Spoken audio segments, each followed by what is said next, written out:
on enchaîne tout de suite avec Annie de Groot et Céline Mathieu. Alors, je ne vois pas pour... Si, ça y est, je vous vois toutes les deux.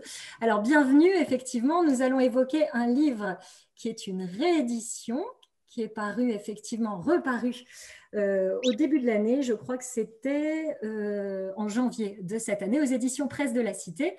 Et Céline, vous êtes directrice de la médiathèque intercommunale de l'Est de la Somme, que nous avons évoquée avec Jérémy tout à l'heure. C'est vous qui êtes dans les vidéos, je crois, de la R2L, voilà, puisque vous les avez reçu l'équipe là-bas. Peut-être vous pouvez nous dire un mot avant qu'on parle de l'ouvrage sur les grands projets que vous allez encore mener en 2021 à la médiathèque. Oui, alors on a un grand projet avec le lycée professionnel Pelletier qui est sur Ham, qui va nous réaliser une boîte de retour de documents. Donc, ce sera un nouveau service qui sera proposé aux usagers parce qu'elle sera installée à l'extérieur de la médiathèque. Et donc, ça permettra de rendre ces documents 24 heures sur 24 et 7 jours sur 7. Et on est vraiment très fiers de cette réalisation. Voilà, ça c'est parmi nos projets. Il y a également un festival BD qui va avoir lieu fin novembre, pareil en collaboration avec la ville de Ham. Donc on va accueillir au moins quatre scénaristes ou illustrateurs pour une grande journée consacrée à la bande dessinée qu'on devait faire l'année dernière, mais qu'on a reporté cette année.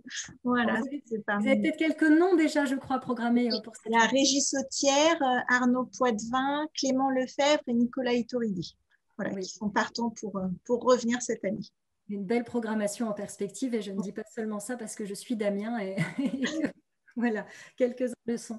Merci beaucoup Céline. Alors, parlez-nous de ce livre, Le cœur en Flandre, que vous avez choisi comme coup de cœur avant qu'on échange avec Annie.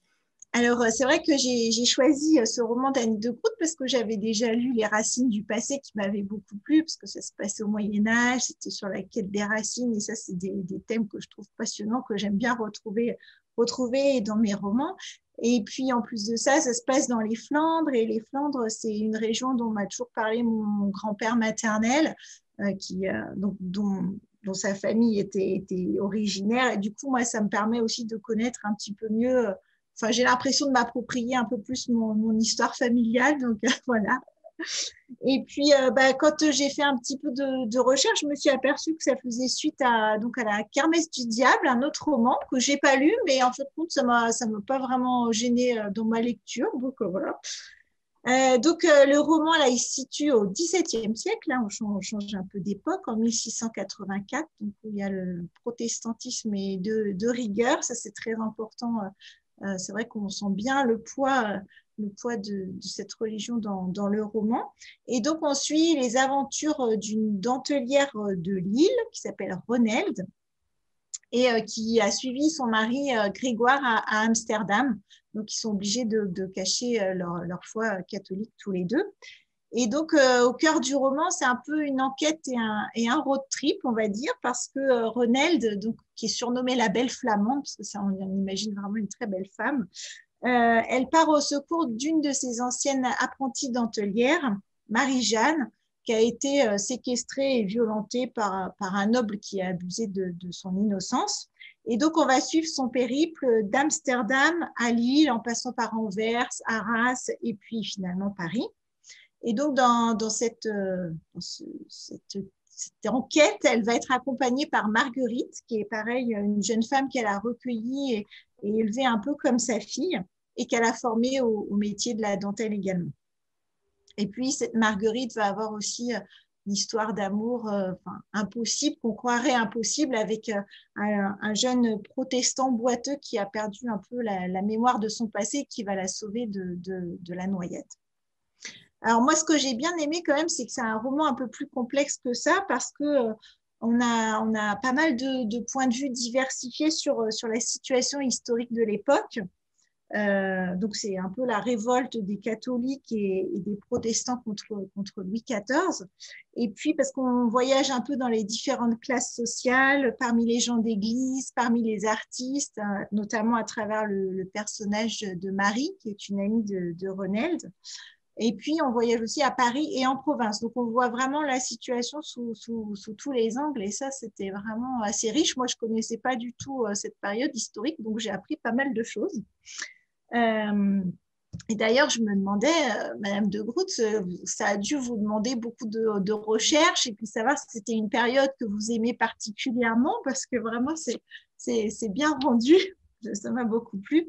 Et puis, ce que j'ai aimé surtout, c'est les personnages de Renelde et Marguerite, quand même. C'est des personnages féministes, engagés, qui font vraiment preuve de courage, qui n'ont pas peur d'affirmer leur positionnement face aux hommes et qui ont une certaine liberté de parole. Et ça c'est vraiment bien, quoi. C'est un peu. Je me demandais si c'était vraiment une volonté de parler de la condition féminine de l'époque, mais à travers des personnages vraiment à la forte personnalité. Et puis, la dernière chose aussi, c'est vraiment la valeur que vous accordez à l'art dans le roman. Ça m'a beaucoup touchée, c'est l'initiation du fils de Renelde au clavecin. Là, c'était très, très beau, ces passages-là. Ça m'a beaucoup touchée. Et puis, en plus de ça, on sent vraiment la passion qui est sous-jacente. Et ça, c'était vraiment très beau. Et puis, le personnage un peu dramatique de Pietrolino, qui a été abusée par Louise, qui est une dentelière aussi, qui c'est celle qui a entraîné Marie-Jeanne un peu dans les griffes de cet affreux bonhomme-là. Et puis, on voit aussi le théâtre, parce que Renelde va voyager un peu pendant un certain temps avec une troupe de théâtre, et notamment la tragédienne Marie, qui est une amie de Renelde. Voilà, et puis l'importance des liens familiaux. On sent, en fait, l'union des familles, même si elles sont éloignées, entre les Van Eyck, donc du côté de Renelde, et les Van Noort du côté de son mari Grégoire. Et ça, on sent vraiment la famille, mais dans le bon sens du terme, malgré les dissensions qu'il peut y avoir. Voilà, c'est pour toutes ces raisons que j'ai beaucoup, beaucoup aimé ce roman. Et je vous remercie pour l'avoir écrit. Merci Céline, effectivement, c'est un roman fresque, hein, Annie, on peut le dire, hein, et quand on se plonge dans votre littérature, on a l'impression en effet d'être enrichi par toutes ces époques, tous ces milieux sociaux que l'on côtoie. Alors Le Cœur en Flandre, c'est un roman qui est paru initialement en 1996, qui était la suite de La Kermesse du Diable, La Kermesse du Diable étant votre premier roman. Donc là, on parle, hein, de vos débuts finalement littéraires, même s'ils n'ont pas vieilli. On retrouve donc dans ce deuxième livre le personnage de Renelde, dentelière lilloise, tout ça Céline l'a bien expliqué. Elle s'est réfugiée avec son mari Grégoire à Amsterdam après avoir fui la France en 1677. Alors la Flandre leur manque beaucoup. Pour autant, ils sont bien accueillis, ils ont réussi leur vie. La Hollande est accueillante à l'époque. Oui, oui, elle est accueillante, elle est tolérante. Et donc, c'est vrai que ça a été un moyen de se réfugier là-bas. Ils étaient catholiques, mais en fait, Grégoire, qui est libraire, faisait également des livres interdits par la censure de l'époque, parce qu'il faut se placer dans le contexte historique qui est très important, c'est-à-dire que là, actuellement, donc, on est au milieu du XVIIe siècle, et le bel ensemble des Pays-Bas espagnols, qui ont été d'abord bourguignons, s'est fissuré, et les Pays-Bas du Sud, comme toute la Flandre, appartient donc à la France et à Louis XIV. Mais bon, ils sont restés d'abord catholiques par force, en fait, puisque tous les réfugiés sont partis vers la Hollande et c'est comme ça que la Hollande est devenue protestante. Mais ça, c'est d'ailleurs mon nouveau roman qui vient de sortir, On donc va en en fait, parler après, effectivement. qui est la C'est source un un retour peu en arrière. du cœur en Flandre. Et donc, c'est un contexte où Louis XIV, évidemment, n'est pas aimé. Il n'est pas aimé du tout, il est impopulaire. Sa politique expansionniste a entraîné des pillages et des famines. La libre pensée est interdite et la contre-réforme catholique est très dure.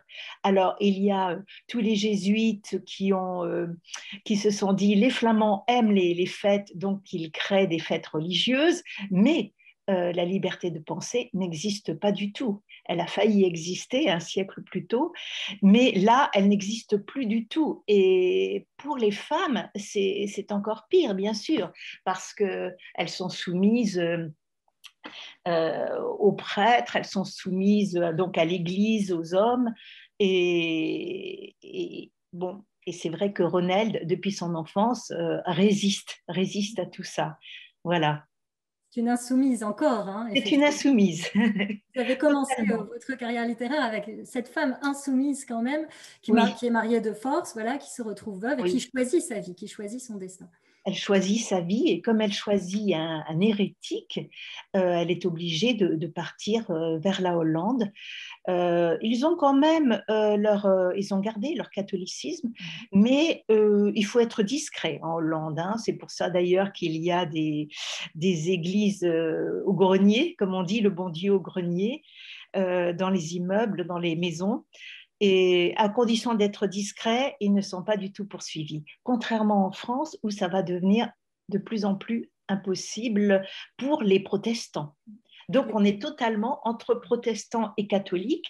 Et quand elle va revenir avec Marguerite pour essayer de sauver Marie-Jeanne, là, tout son périple va la ramener justement vers la France et bien entendu, avant qu'elle regagne la Flandre, elle va passer dans l'Oise, elle va passer en Picardie. D'ailleurs, ça va se terminer quasiment en Picardie, le roman. Et puis, elle va rencontrer des personnages importants aussi de l'époque. Oui. Le Grand Condé, par exemple. Le Grand Condé, voilà. Et puis, j'ai également dans le roman le père de la Chaise, qui était le confesseur de Louis XIV. Voilà, j'aime beaucoup, disons, réunir des personnages fictifs à des personnages historiques quand c'est totalement plausible, quand c'est tout à fait vrai.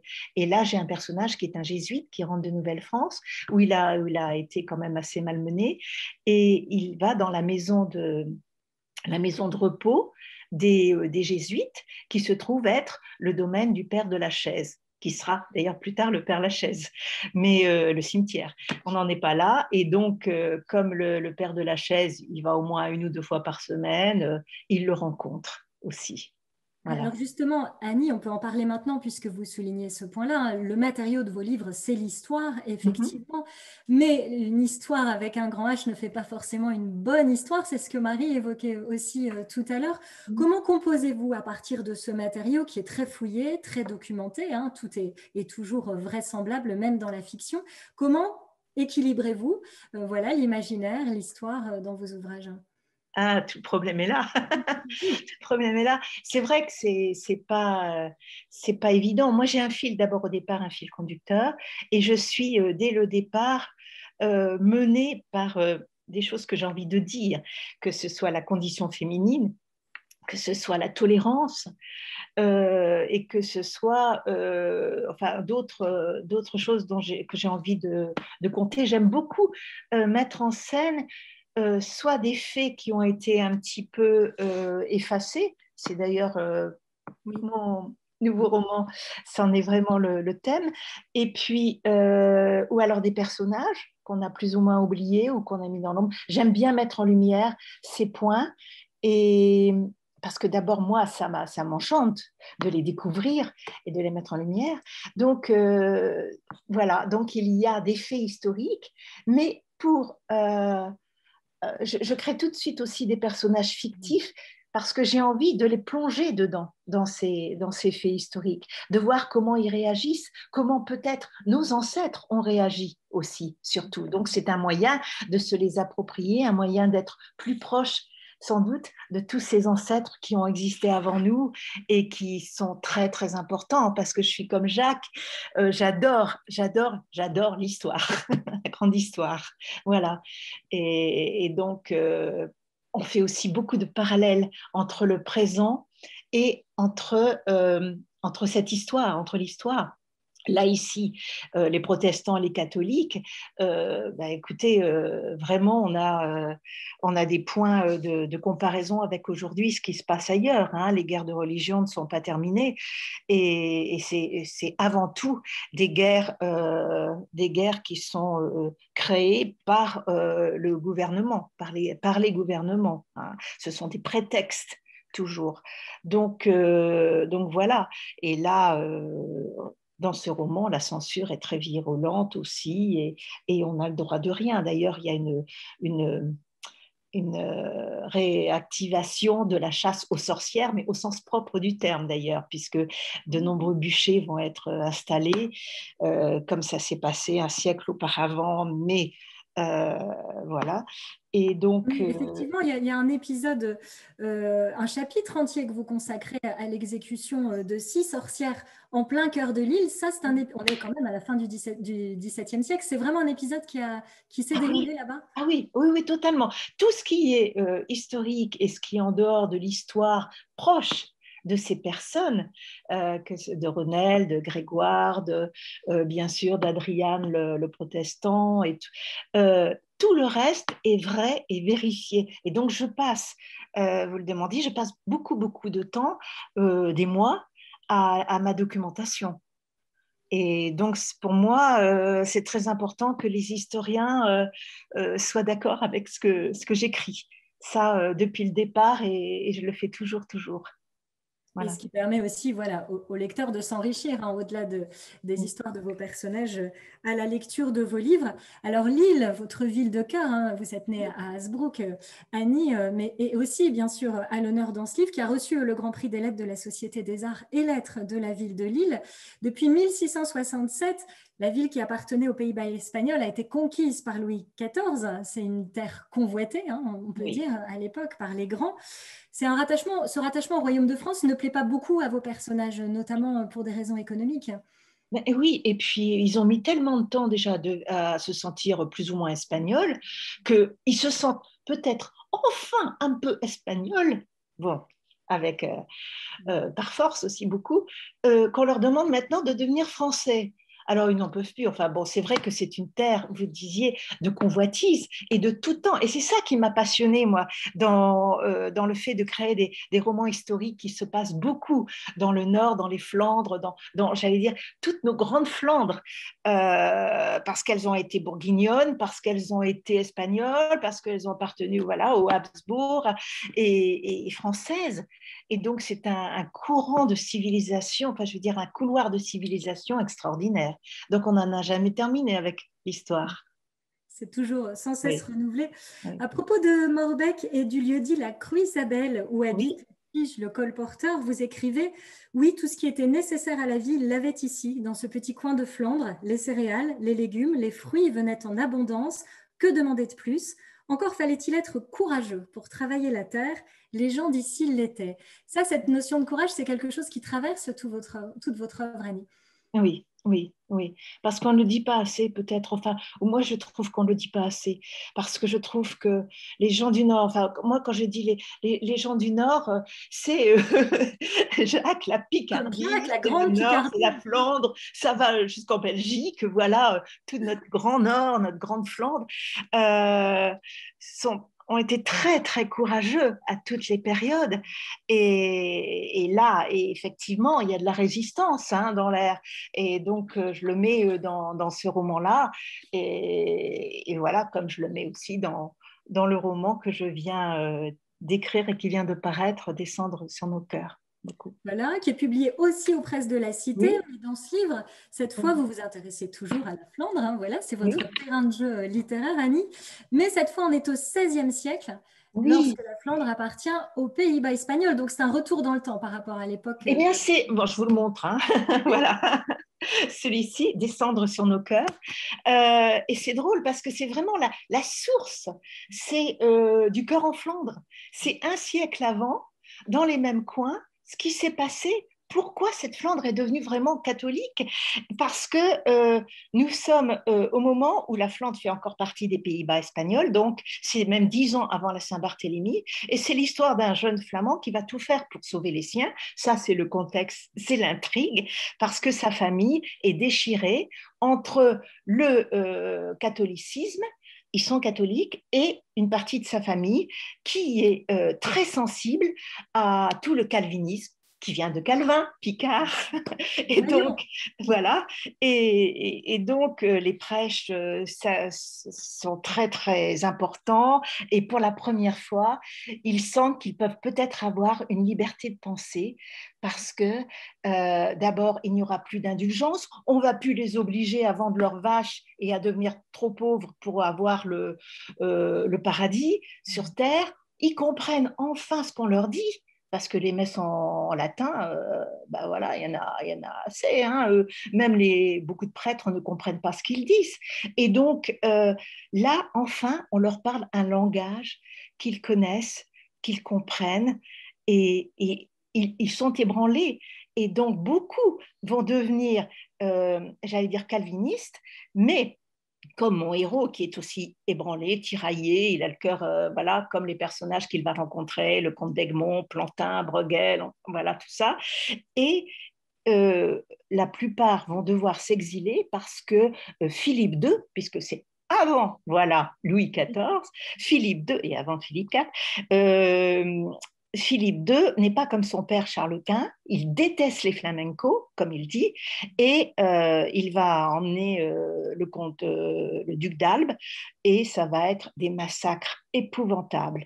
Donc tous ceux qui pourront vont fuir vers la Hollande, et c'est à ce moment-là, avec Guillaume d'Orange, que la Hollande va devenir protestante. Voilà, encore tout un processus dans lequel évoluent vos personnages. Alors, chaque fois, ils sont tiraillés, bien entendu, entre leur histoire personnelle et puis surtout aux prises avec les événements de la grande histoire. Oui. Voilà, c'est ce dosage que vous réussissez à rendre, effectivement. Votre personnage s'appelle Louis d'Ardeville. Oui.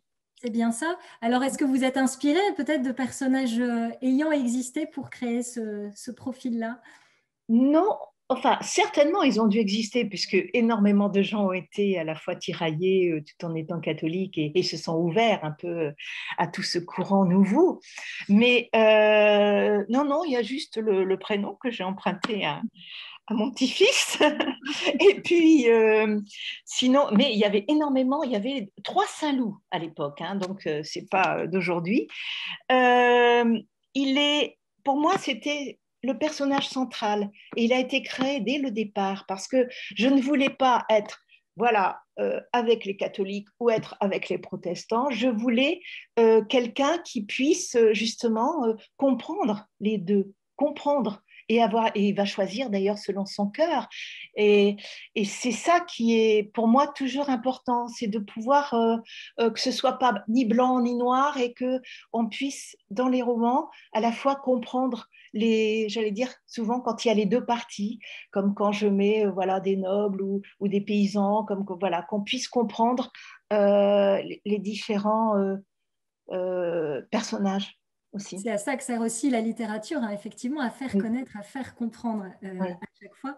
C'est la première fois, je crois, que vous vous intéressiez au XVIe siècle, Annie, vous qui avez tellement balayé d'époque. Pourquoi est-ce que jusqu'ici, vous ne vous étiez pas penchée sur cette période?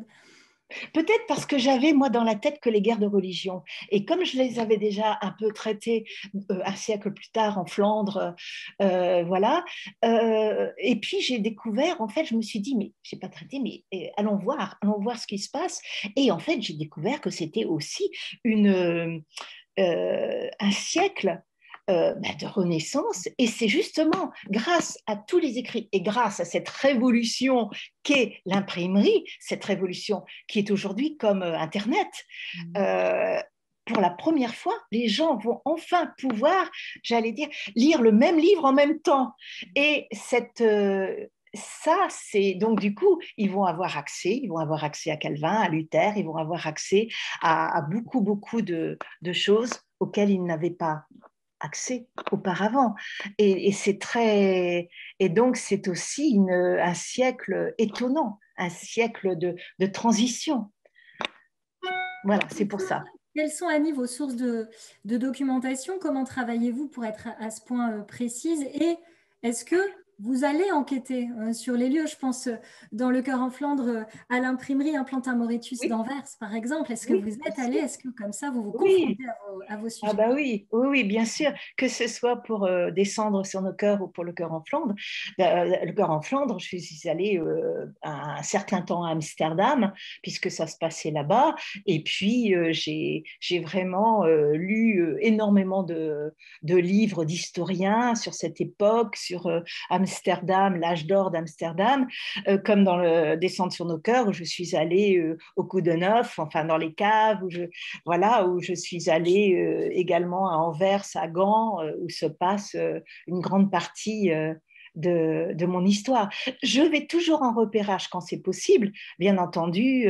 Bon, il y a des moments où on n'a quasiment rien euh, comme souvenir. Mais bon, voilà, pour Nocturne pour Stanislas, je suis allée à Cracovie. Pour mes livres qui se passent un peu plus en Russie, je suis allée bien sûr en Russie. J'aime aller, mais je suis aussi un rat de bibliothèque, et j'ai également des historiens comme Monsieur Guigné qui m'avait euh, appris beaucoup, beaucoup de choses. Et puis là, c'est mon ami Christian Defebvre, qui est historien et qui m'a fourni beaucoup, beaucoup de documentation également sur cette période du XVIe siècle. Alors Marie Desplechin, tout à l'heure, nous parlait de son goût pour le 19e siècle. Annie, si vous deviez vous-même, si vous aviez pu vivre dans une des époques que vous avez traversées sur le plan littéraire, laquelle aurait votre faveur? Oh, presque aucune, parce que je veux dire, en étant femme, là, regardez, au XVIIe siècle, il aurait fallu être peut-être noble ou avoir une bonne situation familiale, et encore. Noble, non, parce que on choisissait, et c'est le cas un peu même de Renelde aussi. Bon, il fallait à la limite qu'on ait épousé et un homme qui soit mort en étant veuve. Alors, en étant veuve peut-être, mais la société autour de nous faisait tout pour qu'on se remarie très vite. Donc, non, en tant que femme, il n'y a pas d'autre. Et c'est vrai que je peux avoir la nostalgie voilà, justement, comme disait Marie, vers les années 1880 et tout, où il y a toute cette effervescence pour la science qui est très importante et que j'adore. Il y a également des siècles où pour la campagne, c'était quand même nettement mieux que ce qu'on vit aujourd'hui. Donc, c'est pour différentes... voilà. Ça serait un composite alors, à la limite. Hein, une femme d'aujourd'hui chez nous qui vivrait à la campagne avec... voilà, ce serait un composite. Voilà. C'est pas... non. Peut-être le 12e ou 13e siècle, comme disait celle qui a été mon amie Jeanne Bourrin, qui m'avait remis d'ailleurs le prix pour le Cœur en Flandre. Elle me disait, oh Annie, il n'y a qu'une période pour les femmes qui est formidable, c'est le 12e et 13e siècle. Voilà, pour le Moyen Âge. Et puis les autres, c'est épouvantable. Bon, soyons bien comme nous sommes. Alors, Voilà. alors je vois qu'il y a des questions qui se posent. Ça va être le moment hein, d'échanger avec Annie. Moi, j'en ai une petite dernière, puisque 25 ans se sont écoulés entre les deux livres que nous avons évoqués, Annie. Est-ce que des choses ont évolué dans votre façon de travailler, dans votre manière même d'écrire, peut-être, entre ces deux livres, ces deux époques? Je n'en sais rien, je n'en sais rien. Peut-être que euh, en tous les cas, je fais moins de fautes d'orthographe, ça c'est sûr. Et puis, sinon, peut-être que je vais plus vite dans la documentation également. Je vois plus vite peut-être ce qui va me... Mais au moment de l'écriture, c'est toujours pareil. Et puis après, j'ai toujours autant le trac. Chaque roman est un premier roman pour moi. C'est Voilà. joliment dit. Alors, est-ce que vous auriez des questions? Je vois que sur le forum, Annie, nous avons une intervention d'Anne Leviel, conteuse, qui nous dit: merci pour votre passion. En tant qu'auteur de romans historiques, dans les salons et rencontres, êtes-vous parfois houspillé par des historiens spécialistes? Alors, vous avez un petit peu répondu tout à l'heure là-dessus. Non, Eh bien, écoutez, je remercie le ciel. Non, non, pas du tout. Et c'est arrivé qu'un historien me dise, mais ça a vraiment existé, ça, moi, j'ai pas. Et j'ai dû lui en fournir la preuve, en fait. Voilà. Mais non, non, jusqu'à présent, ça va. Il y a Voilà, touchant du bois. une belle vigilance de votre part par rapport à tout ce cadre historique. D'autres questions ou voilà, si vous voulez Alors, rebrancher. moi, c'est pas une question, c'est juste Sandrine. une remarque de bibliothécaire. Vos romans, Madame de Grosse, sont parmi quand même les livres les plus empruntés par les usagers de nos bibliothèques. C'était juste ça, puis je pense que comme vous êtes rat de bibliothèque, peut-être que ça peut vous faire plaisir aussi de savoir un peu le Bien destin de vos sûr, romans. Voilà. bien sûr, tout à fait. Merci, merci Sandrine. Merci Annie, beaucoup. vous avez développé justement un lectorat très fidèle aussi à travers toutes ces années. Les gens attendent vraiment la sortie de vos livres et vous suivent. Oui, bah écoutez, c'est vrai que bon, mon lectorat est bon, j'en ai dans toute la France, mais c'est vrai que j'allais dire les pays du Nord, nos Pays-Bas flamands et tout me sont très très fidèles et me suivent beaucoup parce que ils peuvent aussi à chaque époque aussi, je pense, retrouver des choses qui les concernent, que ce soit dans leurs ancêtres, que ce soit dans les lieux, tout ça. Et puis, bon, écoutez, moi j'en suis très heureuse. Voilà. Mais nous aussi. Merci Annie. Je pense Merci. qu'il n'y a pas d'autres questions. Alors ce sera le mot de la fin. Merci à vous. Merci à Céline de nous avoir présenté ce livre. Et puis, Merci je Céline. précise bien sûr, Descendre sur nos cœurs est paru au tout début du mois, toujours aux presses de la Cité. Donc on peut retrouver ce dernier livre et bien d'autres chez cet éditeur et chez nos bons libraires. Merci beaucoup.